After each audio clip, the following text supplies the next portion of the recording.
ಏನೋ HD ಕುಮಾರಸ್ವಾಮಿ ವಿರುದ್ಧ DK Shivakumar ಅಸಮಾಧಾನ ವ್ಯಕ್ತಪಡಿಸ್ತಾ ಇದ್ದು ಪಾಪ ಕುಮಾರಣ್ಣಂಗೆ ಎರಡನೇ ಮಠ ಹೆಂಗಾಯ್ತು ಅಂತ ಗೊತ್ತಿಲ್ವಾ? ಸ್ವಾಮೀಜಿಗಳು ರಸ್ತೆಗಿಳಿಯದಿದ್ರೆ ಸಿಎಂ ಆಗ್ತಾ ಇದ್ರ? ಓಕೆ, ಬಹಳ ಹಿಂದಿನ ಇತಿಹಾಸವನ್ನ ನೆನಪಿಸೋ ಕೆಲಸ ಮಾಡ್ತಾ ಇದಾರೆ DK ಶಿವಕುಮಾರ್. ಪಾಪ ಕುಮಾರಣ್ಣಂಗೆ ಎರಡನೇ ಮಠ ಹೆಂಗಾಯ್ತು ಅಂತ ಗೊತ್ತಿಲ್ವಾ? ಸ್ವಾಮೀಜಿಗಳು ಸಮುದಾಯ ರಸ್ತೆಗಿಳಿರ್ಲಿಲ್ಲ, ಅವತ್ತು ಇಳ್ದಿರ್ಲಿಲ್ಲ ಅಂದ್ರೆ ಅವ್ರು ಸಿಎಂ ಆಗ್ತಾ ಇದ್ರಾ?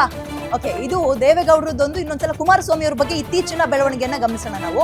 ಸದಾನಂದ ಗೌಡರಿಗೆ ತೊಂದರೆ ಆದಾಗ ಬೀದಿಗೆ ಇಳಿಯಲಿಲ್ವಾ? ಹಾಗಾದ್ರೆ ನಾನು ಒಕ್ಕಲಿಗನಾಗಿ ಹುಟ್ಟಿದ್ರೆ ಬಟ್ ನಾನು ಬರೀ ಒಕ್ಕಲಿಗರ ಪರವಾಗಿ ಮಾತ್ರ ಅಲ್ಲ, ಎಲ್ಲರನ್ನೂ ಪ್ರೀತಿಸ್ತೀನಿ ನಾನು. ಆದಿ ಚುಂಚನಗಿರಿ ಶ್ರೀಗಳ ಕುರಿತಾದ HDK ಹೇಳಿಕೆಗೆ DK ಶಿವಕುಮಾರ್ ತಿರುಗೇಟ್ ಕೊಟ್ಟಿದ್ದಾರೆ.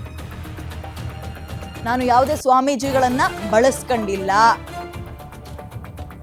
ಜೊತೆಗೆ ನನ್ನ ವಿರುದ್ಧ ಯಾವುದೇ ಸ್ವಾಮೀಜಿಗಳು ಮಾತಾಡಿದ್ರೆ ಅದನ್ನೂ ನಾನು ತಲೆ ಕೆಡಿಸ್ಕೊಂಡಿಲ್ಲ. ನಾನು ಯಾರಿಗೂ ಹೋಗಿ ನನ್ನ ಪರವಾಗಿ ನಿಂತ್ಕೊಳ್ಳಿ ಅಂತನೂ ಕೇಳಿಲ್ಲ, ನನ್ನ ವಿರುದ್ಧವಾಗಿ ಮಾತಾಡೋರಿಗೂ ಕೂಡ ನಾನು ಟಾಂಟ್ ಕೊಟ್ಟಿಲ್ಲ.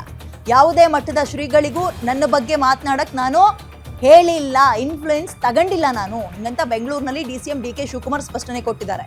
ಈಗ ಮೊನ್ನೆ ಎಲ್ಲ ಆದಿಚುಂಚನಗಿರಿಯ ಮಠದ ನಿರ್ಮಲಾನಂದನಾಥ ಶ್ರೀಗಳೆಲ್ಲ ಮಾತಾಡಿದ್ರಲ್ಲ, ನಮ್ಮವರು ಕೂಡ ಒಬ್ರು ಸಿಎಂ ಆಗ್ಲಿ, ಅವ್ರಿಗೆ ಆ ತಾಕತ್ತಿದೆ, ಲೀಡರ್ಶಿಪ್ ಕ್ವಾಲಿಟಿ ಇದೆ ಅಂತ ಮಾತಾಡಿದ್ರಲ್ಲ, ಅದಕ್ಕೆ ಕುಮಾರಸ್ವಾಮಿ ಅವರು ವ್ಯಂಗ್ಯ ಮಾಡಿದ್ರು DK ಶಿವಕುಮಾರ್ ಅವರ ಹೆಸರನ್ನ ಬಳಸ್ಕೊಂಡು. ಅದಕ್ಕೆ ಅವರು ಹಂಗಾದ್ರೆ ನನ್ನ ಪರವಾಗಿ ಮಾತ್ರನ ಸ್ವಾಮೀಜಿಗಳು ರಸ್ತೆಗಿಳಿಯೋದು ನೋಡಿ. 1994 ಅಲ್ಲಿ ಇದೇ 30-31 ವರ್ಷದ ಹಿಂದೆ ದೊಡ್ಡಗೌಡರು ಅಥವಾ ದೇವೇಗೌಡರ ಪರವಾಗೂ ಕೂಡ ಸಮುದಾಯ ಅಥವಾ ಮಠದವರೆಲ್ಲರೂ ಕೂಡ ಬೀದಿಗಿಳಿದಿದ್ರು. ಅಂಡ್ ಇತ್ತೀಚೆಗೂ ಕುಮಾರಸ್ವಾಮಿ ಅವರ ವಿಚಾರದಲ್ಲೂ ಸಮುದಾಯ ಮತ್ತು ಸಮುದಾಯದ ಮಠದವ್ರು ನಿಂತ್ಕೊಂಡಿದ್ರು.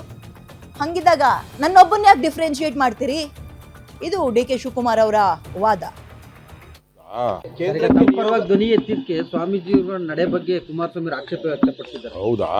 ಪಾಪ ಕುಮಾರಣ್ಣಂಗೆ ಮಠ ಹೆಂಗಾಯ್ತು, ಎರಡನೇ ಮಠ. ಸ್ವಾಮೀಜಿಯವರು ಇಲ್ಲದೆ ಹೋದರೆ ಚೀಫ್ ಮಿನಿಸ್ಟರ್ ಆಗ್ತಿರ ದೇವೇಗೌಡರು? ರಸ್ತೆಗಿಳಿಲ್ವ ಸ್ವಾಮೀಜಿ ಅವತ್ತು? ಸದಾನಂದ ಗೌಡ್ರಿಗೆ ಏನಾಯ್ತು? ಅವ್ರಿಗೆ ತೊಂದರೆ ಆದಾಗ ಸ್ವಾಮೀಜಿ ಸುಮ್ಮನೆ ಕೂತಿದ್ರಾ?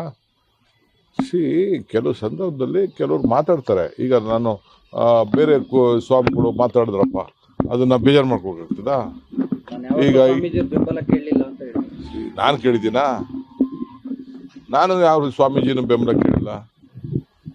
ನಾನು ಇಂಥ ಜಾತಿ ಹುಟ್ಟಿರ್ಬೋದು, ನಾನು ಎಲ್ಲ ಜಾತಿನೂ ನಾನು ಪ್ರೀತಿ ಮಾಡ್ತೀನಿ. ನಾನು ಈಗ ನಮ್ಮ ಬಾಳೆಹೊನ್ನೂರು ಸ್ವಾಮಿಗಳು ನನ್ನ ಪರವಾಗಿ ಮಾತಾಡಿದ್ರು, ಬ್ರಹ್ಮಪುರಿ ಅವರು, ಶ್ರೀಶೈಲ ಸ್ವಾಮಿಗಳು ಮಾತಾಡಿದ್ರು, ಇನ್ನು ಬೇಕಾದ ಸ್ವಾಮಿಗಳು ಮಾತಾಡಿದ್ರು. ನಾನು ಅವ್ರನ್ನ ಕೇಳಿದ್ನಾ? ಅವ್ರಿಗೆ ಏನೋ ನನ್ನ ಬಗ್ಗೆ ಒಂದು ವಿಶ್ವಾಸ ಅಷ್ಟೇ, ಪ್ರೀತಿ, ಗೌರವ. ಅದು ತಪ್ಪು ಅಂತ ಹೇಳೋಕ್ಕಾಗ್ತದ? ಈ ಜೈನ ಸ್ವಾಮಿಗಳು ಓಪನ್ ಆಗಿ ದೊಡ್ಡ ಬಹಿರಂಗ ಸಭೆಯಲ್ಲೇ ಅವರು ಆಶೀರ್ವಾದ ಮಾಡಿ ಹೇಳಿದ್ರಪ್ಪ ಧಾರವಾಡದಲ್ಲಿ. ಸೊ ಈಗ ಧರ್ಮಸ್ಥಳದಲ್ಲೂ ಕೂಡ ನಾನು ಓದೋದು ಸಂದರ್ಭ ಅವರು ಒಂದಿನ ನನ್ನ ಯಾವುದೋ ಒಂದು ಪ್ರೋಗ್ರಾಮಲ್ಲಿ ಮಾತಾಡಿದ್ರು. ಸೊ ನಾನು ಅವ್ರು ಕೇಳಿದ್ದ. ಸೊ ಅವರ ಪ್ರೀತಿ ವಿಶ್ವಾಸನ ಒಂದು ರೀತಿ ವ್ಯಕ್ತಪಡಿಸ್ತಾರೆ, ಅದನ್ನ ತಪ್ಪು ಅಂತ ಹೇಳಕ್ಕಾಗ್ತದ?